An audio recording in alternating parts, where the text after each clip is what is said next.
Mən Ağ Partiyanın rəhbəri olaraq Rusiya dövlətindən və Rusiya-Azərbaycan səfirliyindən baş verən bu qanunsuzluğa və özbaşınalığa qarşı bir hesab tələb edirəm və iki dövlət arasındakı münasibətlərin əgər normal şəkildə davam eləməsini istəyirlərsə, bu məsələlərə son qoymalılar və hüquqi bir dövlət olmalıdır. Azərbaycanla da əgər hər hansı bir tutaq ki, məsələni həll eləmək istəyirlərsə müzakirə yolu var. Artıq Azərbaycan təhdid yolundan, şantaj yolundan, hədə qorxu yolundan belə deyək, hizaya gətiriləcək bir dövlət olmadığını da başa düşməlidirlər. Gah təyyarəmizi vururlar, gah bizim millət vəkili Rusiyanın əleyhinə nəsə deyib deyə onu ölkəyə buraxmırlar. Onda biz kimi buraxmırıq? Onda biz ümumiyyətlə Putin başda olmaqla heç kimi ölkəyə buraxmalı deyil. Gah ərazi bütövlüyümüzə təhdid yaradırsınız, gah bizi şantaj edirsiniz, gah hansısa başdan xarab sizin orada deputatlarınız durur, biri deyir Bakını bombalayaq, biri durur deyir ki Azərbaycanı Rusiyaya birləşdirək.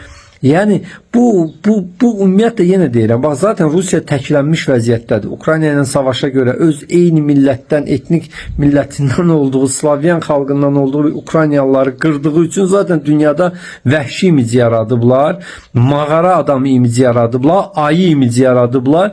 3-5 ətrafında normal münasibət qura bildiyi dövlətlərdən biri də Azərbaycandır. Azərbaycana qarşı da bu münasibət təklənsin görək axıra hara gedəcək. Yəni bu şovinist və millətçi, bu faşist yanaşmanın tez bir zamanda dəyişməsini tələb edirəm. Azərbaycanlıların, qətlə yetirilən Azərbaycanlıların belə deyək, bu cinayətdə günahı olan hər bir şəxsin hüquq mühafizə orqanında kim olur olsun cəzalandırılmasını tələb edirəm və haqqın ədalətinin yerində bərpa olmasını tələb edirəm.